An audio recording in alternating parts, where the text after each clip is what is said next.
Thank you all for coming to this community forum to hear from those who have explained exactly what has happened to us and where to from here. And this is an example, in my view, of democratic community participation and action.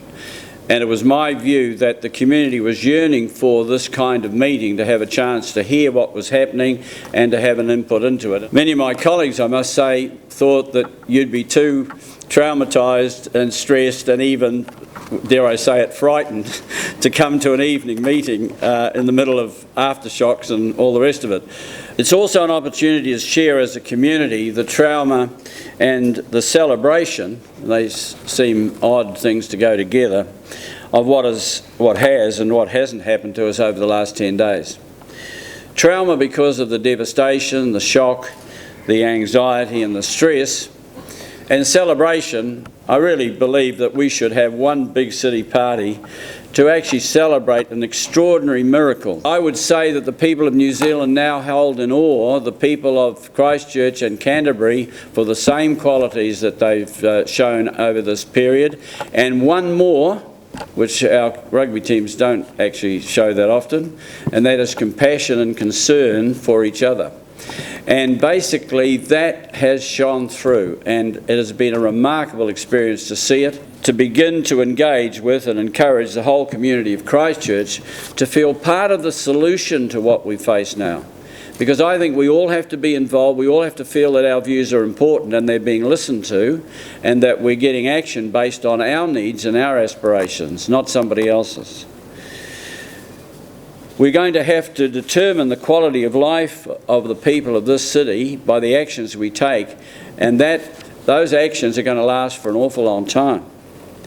We have received a legacy from previous generations that we're all tremendously proud of. Anyone who lives here knows what that legacy is. And we have to look ahead, not 3 or 9 years, but 100 years, and ask ourselves, with this opportunity, what kind of legacy are we going to leave to future generations? So I first want to pay tribute to the spirit of the city. The elderly man across the road from me, I think he came from the Salvation Army Alcohol Rehabilitation Unit, actually. That's where I'm sure he came from. He was on the street at 7 in the morning, the morning of the earthquake.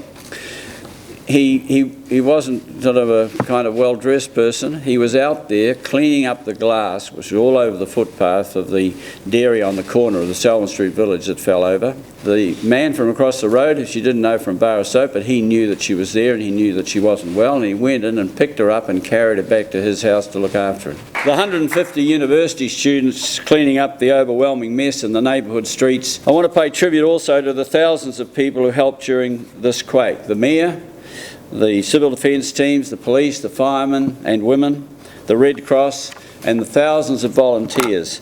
They, as I said earlier, were all heroes. The challenges which face our city now are at once a huge problem and at the same time a lifetime opportunity.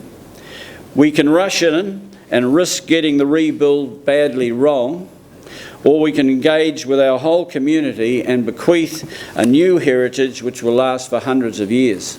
I think we should choose the second option.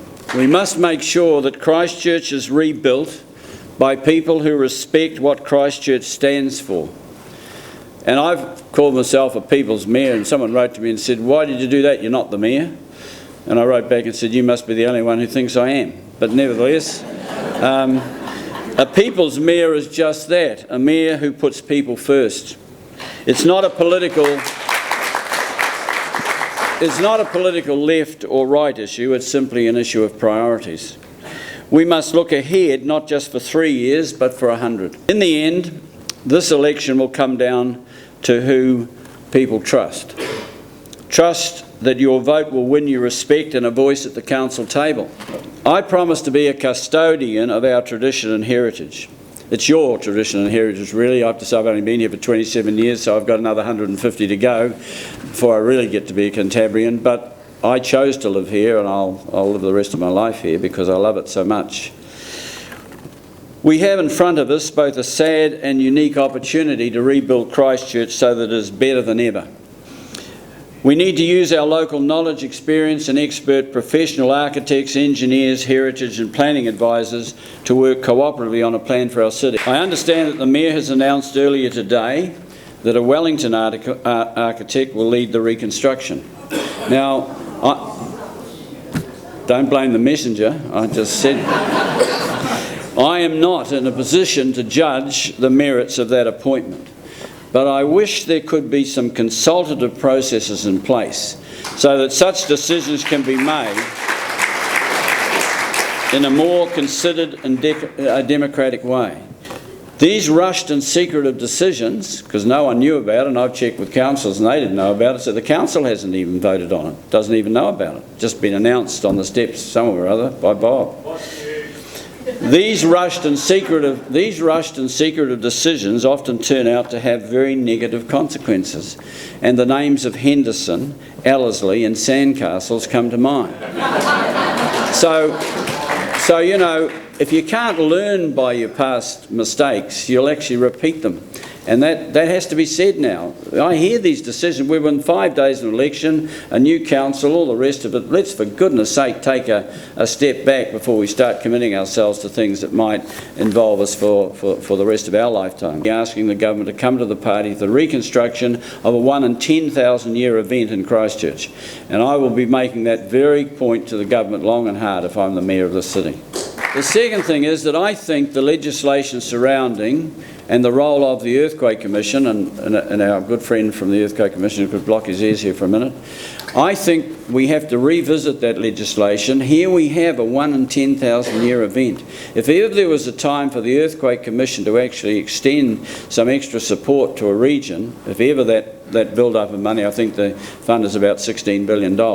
If ever there was a time to put it to good effect, even if over a longer period of time some of it's paid back, then this is that time. And we have to be innovative in the way we deal with these things. There's no good people telling me, oh, the legislation doesn't allow for it. We'll change the damn legislation so that it does allow for it, and let's get access to some of the funding that we need to get on with the job urgently here. I can't understand how it comes to be that a $116 million new council building is one of the buildings that goes down and is out of action during the earthquake. When I looked at it, we had an art gallery completely covered in glass, which was the nerve centre for the civil defence system in an earthquake. And the big concrete bunker that we've got as a council building for $116 million is out of action. I understand that the new council building was not up to the standard for use in an emergency, and people knew it. Not only that, ECAN has an emergency centre which is up to standard, and we were meeting in an art gallery. So we were very slow too, and you've heard that tonight from Chrissy, and I've seen some of those areas, very slow in recognising the needs of some of our hardest hit suburban areas. Now, it's not a blame thing here because we've had an earthquake, everyone's traumatised, all the rest of it. We make allowances for all of that.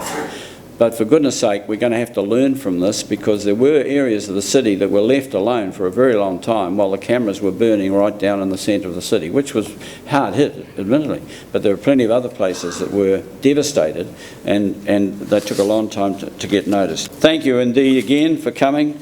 This was an exercise, as I say, that was full of a bit of risk, but I said to the colleagues who are worried about it, life is full of risk and we have to take it, and I'm glad that you've taken the opportunity to share the wisdom and vision of the people that you've heard tonight. Thank you.